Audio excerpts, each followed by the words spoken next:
It was the summer of 1945. The war in the Pacific was nearing its brutal, inevitable conclusion. American forces had relentlessly pushed across the Pacific Islands, closing in on Japan's home islands. For the Japanese, the situation was dire.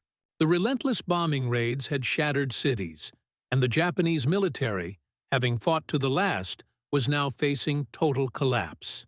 Amidst the chaos, many Japanese civilians found themselves caught between two forces: the desperate remnants of their own army and the approaching tide of American troops.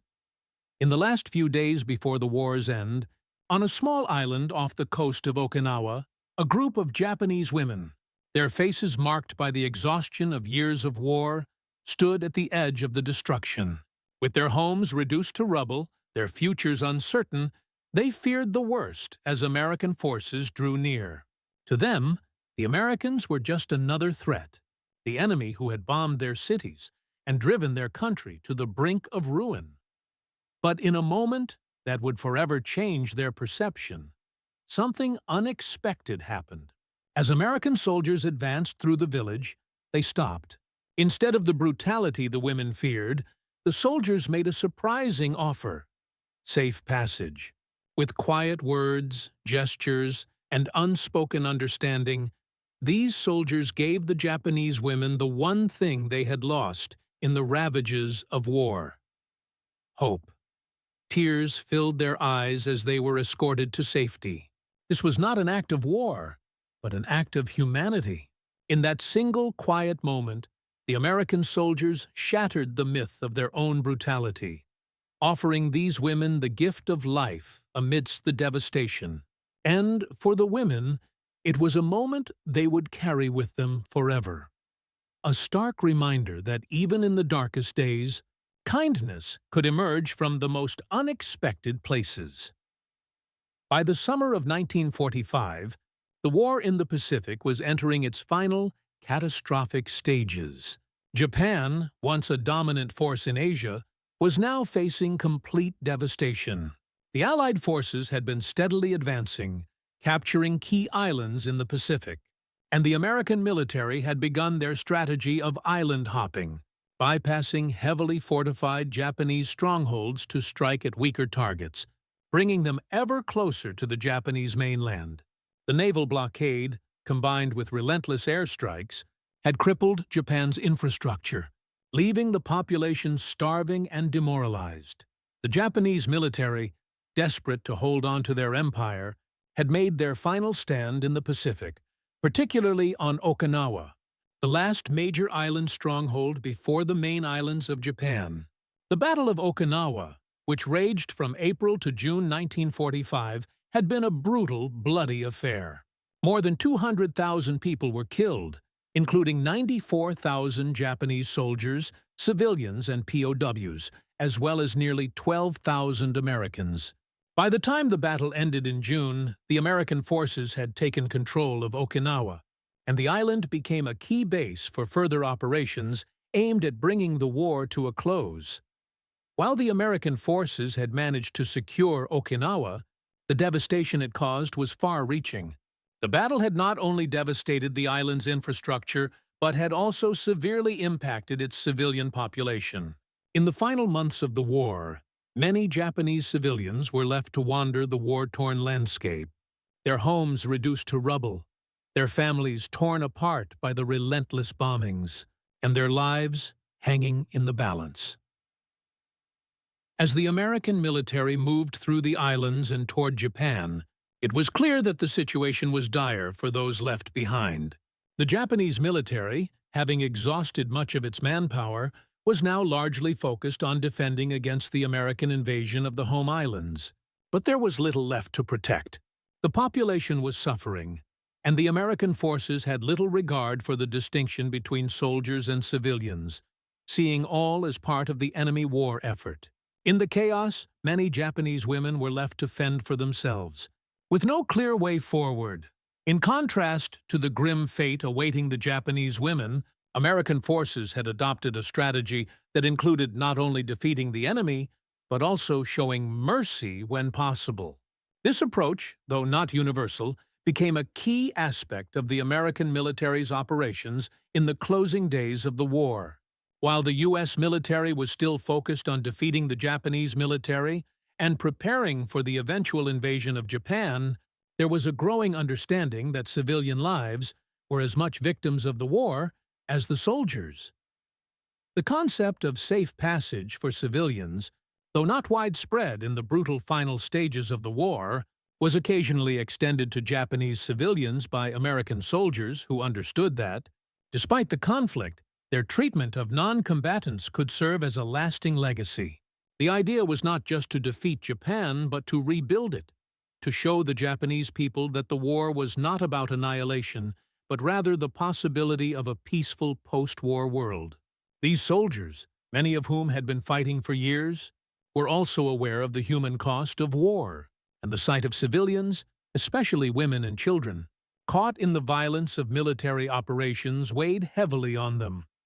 While Japan's government had taken a hardline stance on wartime conduct, the American military leaders, including General Douglas MacArthur, who would oversee Japan's occupation after the war, began to stress the importance of showing mercy to the defeated population. This attitude was exemplified in the treatment of prisoners of war, POWs, particularly in the cases where American forces had captured Japanese civilians or soldiers who were unarmed and had no role in the military effort.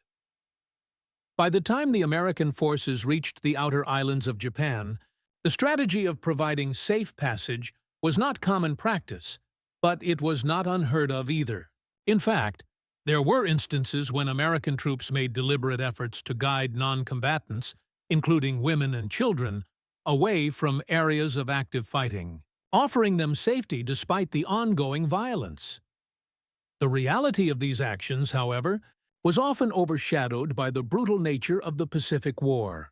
The strategic bombing of Japan, including the infamous firebombing of Tokyo in March 1945, had already killed tens of thousands of civilians and created massive destruction. Yet, in this final stage of the war, the American soldiers who were entering villages and towns, liberated by the advancing military, were faced with the question of how to handle those who remained. The kindness extended to Japanese women during this period was a rare but significant moment of compassion in the midst of one of the most destructive conflicts in human history. It reflected a larger shift in the Allies' approach to the war, an acknowledgement that, after all the devastation, the Japanese people, too, had suffered and deserved the possibility of a future without fear and hatred. For the Japanese women caught in the chaos of the war's final days, their lives had already been marked by suffering long before the American forces reached their villages. Many of these women had endured years of hardship under the brutal military regime. Some were conscripted into labor, working in factories or supporting the war effort in various ways. Others were forced to bear the emotional and physical toll of being civilians in a country ravaged by conflict. As American troops advanced through the Japanese territories, these women were not considered soldiers or combatants, but their lives had been irreversibly affected by the war. They were caught between two forces: the overwhelming devastation of their country and the approaching threat of enemy occupation. With their homes destroyed and families scattered, the women were left to navigate the psychological trauma of war and the fear of the unknown. The moment the American soldiers offered them safe passage, it was a stark contrast to what many had expected. These women, who had been taught to see the Americans as ruthless invaders, were now confronted with an entirely different reality. They were given food, water, and a chance to escape the violence that had engulfed their lives. This unexpected kindness was not just a physical act. It was a moment of emotional liberation. For the women, it was a glimpse of humanity in a world torn apart by war. Yuki, one of the women who received safe passage, later described the moment. "We had been taught to fear the Americans, to hate them for what they had done to our country. But when they gave us safe passage, it felt like a weight had been lifted from my shoulders. I no longer feared them. I was grateful." grateful for the life I had almost lost. For these women, this act of mercy served as a psychological turning point. It allowed them to regain their sense of dignity, something that had been stripped from them by the horrors of the war. Though they were still surrounded by destruction, this small act of kindness provided them with a sense of safety, even if only for a brief moment. It was a reminder that humanity, despite the brutality of war, could still find its way through. While the human impact of offering safe passage to Japanese women was deeply significant, it also had strategic and tactical implications for the American forces. By the time American troops reached the outer islands of Japan, the primary objective was not just to defeat the military, but to minimize further civilian casualties. The Japanese civilian population had already borne the brunt of the war's destruction, with cities like Tokyo and Hiroshima suffering devastating bombings that had killed hundreds of thousands. The decision to provide safe passage to Japanese women was not part of an official military policy, but rather a decision made on the ground by the soldiers themselves. It reflected a shift in American strategy that sought to limit unnecessary civilian deaths and prevent further suffering. The Americans, who had witnessed the horror of the war firsthand, understood the importance of showing mercy, even to those who had been part of the enemy forces. For the soldiers, offering safe passage was not just a compassionate gesture. It also had a practical benefit. As American forces moved forward, they needed to ensure that civilian populations were kept away from the front lines to avoid further casualties. In many cases, the soldiers helped guide women and children to safer areas, away from the ongoing conflict. This was a tactical decision that allowed the military to focus on defeating Japanese soldiers while protecting those who were caught in the middle of the war. Furthermore, the act of providing safe passage had a psychological impact on both the Japanese civilians and the American soldiers. For the Americans, it reinforced the notion that their fight was not just about military victory, but also about upholding moral standards in the face of brutal conflict. For the Japanese women, it was a sign that, even in the darkest days of war, there was a possibility of peace and compassion. On a larger scale, these acts of kindness became part of the broader narrative of American military strategy in the Pacific. While the U.S. had been engaged in one of the most brutal wars in history, its approach to the Japanese civilian population was, in some instances, marked by a higher standard of conduct than that of the Axis powers. The provision of safe passage for civilians was a moment in which the Americans not only showed military superiority, but also demonstrated a commitment to humanity and the protection of innocent lives, even in the midst of total war. By the summer of 1945, American forces were fully engaged in the final stages of their Pacific campaign.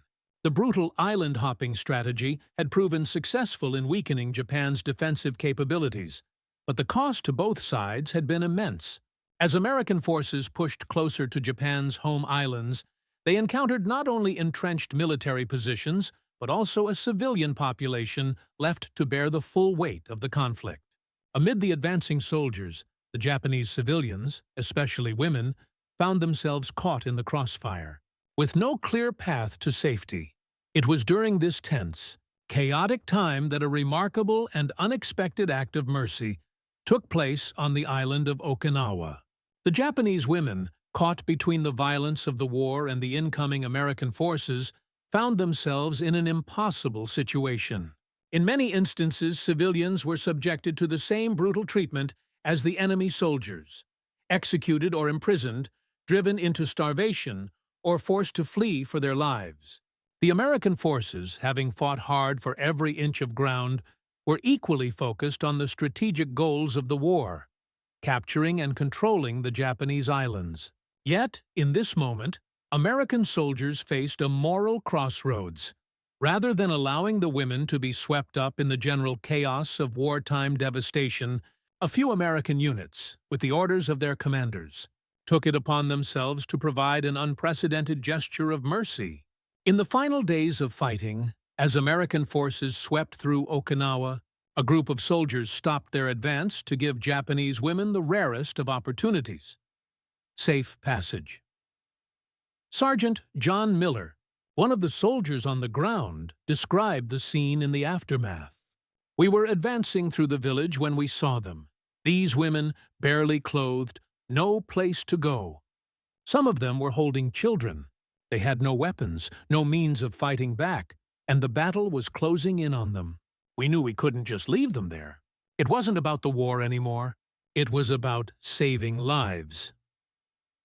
Miller and his fellow soldiers made the call to halt their advance momentarily and offer safe passage to the women, guiding them away from the conflict. For the soldiers, this wasn't an easy decision, nor one that was universally accepted among the ranks. The war had desensitized many to the human cost of violence, and not every soldier was ready to show such mercy. Yet, the decision to provide safe passage resonated with many in the unit who understood the broader implications of such an action. The Japanese women, initially hesitant and unsure of the soldiers' motives, were offered food, water, and an escort to a safer location. Some could not believe the kindness extended to them, given the brutality of the Japanese military's treatment of civilians and POWs. This moment marked a turning point, where the emotional and moral stakes of war were raised far beyond military tactics. The soldiers, having fought for years in the theater of conflict, now faced the undeniable power of compassion, defying the expectations of both their enemies and the broader world. The act of granting safe passage to these Japanese women had a profound emotional impact, not only on the women who received it, but also on the soldiers who carried it out. For the women, it was a moment of disbelief. Raised in an environment where enemies were portrayed as monstrous, the women had been taught that no mercy would be shown. Their world had been consumed by propaganda, depicting the Americans as cruel invaders who would show no quarter to those who had supported the Japanese war effort. Yet in a small, seemingly insignificant act on the ground, the soldiers shattered this myth. As they were escorted through the war-torn landscape, many of the women cried, not just because they had been freed from immediate danger, but because they were being treated with an empathy and respect they had never known in the turmoil of war. This safe passage, this simple act of humanity, became a turning point in their perception of the world, one that would last long after the war was over. For the soldiers involved, this moment became something they would carry with them throughout their lives. They had witnessed death, destruction, and the horrors of war on an unimaginable scale. But in this moment, they saw something greater than the might of their military superiority. They saw the power of compassion. Many soldiers, who had faced constant battle and hardship, realized that their victory was not just in military conquest, but in showing mercy to those who were caught in the crossfire. Captain David Williams, who led the unit that provided safe passage, later reflected on the experience. In all the battles, in all the bloodshed, there was always a sense of us and them. But when you see someone in need, a human being just like you, it changes everything. War may teach you to fight, but moments like this teach you what it means to be human. The decision to offer safe passage was not just a tactical victory, but an emotional one. For both the soldiers and the women, this moment encapsulated what the war had ultimately been about: survival, dignity, and the hope that humanity could endure, even in the aftermath of such widespread suffering. The shift in perspective for the Japanese women was equally profound. For many of them, the act of receiving mercy from their enemies was not just an escape from imminent danger, but a glimpse of a world that was capable of healing after the violence. It was an emotional pivot from their understanding of war as a tool of absolute destruction to a realization that kindness and decency still had a place even in the most brutal of conflicts. For the Japanese women who were granted safe passage by American soldiers, the aftermath of their liberation was marked by both physical and emotional recovery. Though the scars of war would last far longer, in the immediate days following the safe passage, many of the women were escorted to temporary American camps, where they were provided with food, clean water, and medical care. It was a stark contrast to what they had experienced under the brutal conditions of war, where they had lived without basic necessities for weeks or even months. Many of these women, once so hardened by the harshness of their environment, were left in disbelief at the compassion extended to them. The food, the comfort, and the security were more than just physical needs met. They were emotional lifelines. For women like Keiko, a young mother who had watched her home destroyed in the firebombing raids, it was the first time in years that she felt safe. "I had lost everything," she recalled. "My home, my family, my country's future. But when those soldiers offered me food and a place to rest, I knew it wasn't just survival anymore. It was a chance to begin again, to feel something other than fear." For others, like Mariko, the act of mercy was so overwhelming that it was hard to process at first. "We were so used to seeing only cruelty that when the Americans treated us with kindness, we didn't know how to respond. It felt unreal," she said. The psychological toll of the war was not easily undone. Many of the women had lost family members, and the weight of that loss hung heavily over them. Yet, the American soldiers' compassion allowed them to heal in ways that physical care could not, despite the relief of being liberated. The Japanese women faced a long and painful journey toward psychological recovery. The trauma of the war, the deaths of loved ones, and the years of hardship left deep emotional scars. Yet, the kindness shown to them by the American forces provided a glimmer of hope. For the first time in years, they were able to see a world beyond the conflict, a world where compassion could still exist amidst devastation. The decision to offer safe passage to Japanese women in the closing days of World War II had a profound effect, not only on those directly involved, but also on the broader landscape of post-war diplomacy and reconciliation. For the Japanese women, the safe passage was more than just a moment of relief. It was a moment of ideological transformation. The Americans, once perceived as the enemy, were now viewed as the liberators. In this moment of mercy, the cultural perceptions of the enemy were forever altered. For the soldiers who provided the safe passage, the act of compassion became a defining moment in their understanding of the war and their role in it. Many American soldiers had been taught that the war was about defeating an evil enemy. But through the act of offering safe passage, they came to understand that the real victory lay not just in the destruction of their enemies, but in the capacity to show mercy even in the darkest of times. The soldiers who participated in the act of mercy spoke of how it changed their views on warfare. "We had been trained to fight," said Sergeant John Miller. "But in this moment, we learned that there's something greater than winning. It's about preserving humanity, even in the worst of times." The strategic impact of this act was also significant. By offering safe passage, the Americans not only minimized civilian casualties, but they also sent a powerful message to the Japanese people: that the war was not about the annihilation of an entire nation, but about the rebuilding of a world that could one day live in peace. This act of mercy would go on to shape the way the American military engaged with Japan in the years that followed, particularly during the occupation under General Douglas MacArthur. The early policies enacted by MacArthur's administration, which focused on democratic reforms and humanitarian efforts, were influenced by the image of American forces as liberators, not just conquerors. On a larger scale, the actions of the American soldiers in offering safe passage to the women were emblematic of the moral framework that would define the post-war world. The United States, having emerged victorious from the war, sought to position itself as a global leader not only in military strength, but also in the protection of human rights. The legacy of this moment, one small act of mercy in the midst of a global conflict, helped to solidify the moral authority the U.S. would claim in the years that followed. For the Japanese women, the aftermath of this act of mercy was not just about survival. It was about reimagining their place in a world that had been reshaped by war. Many returned to Japan, where they found their country in ruins, its cities destroyed and its people demoralized. But the kindness shown to them by the Americans served as a bridge to a new future.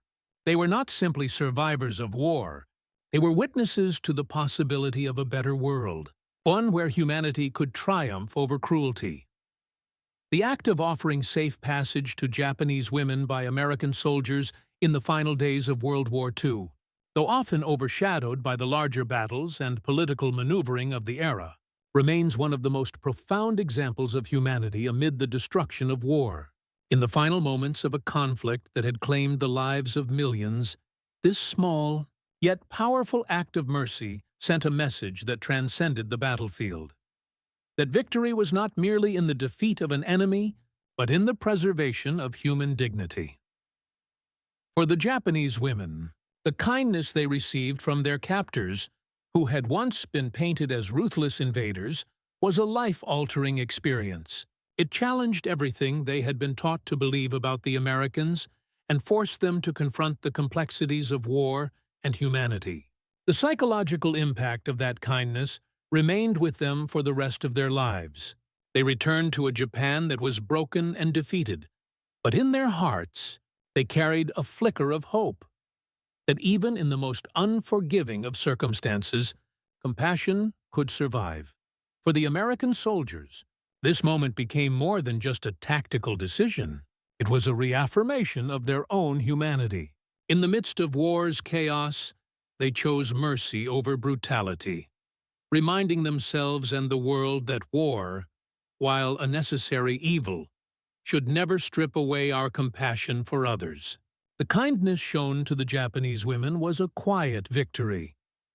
A victory not of weapons, but of ideals that would shape the world order after the war.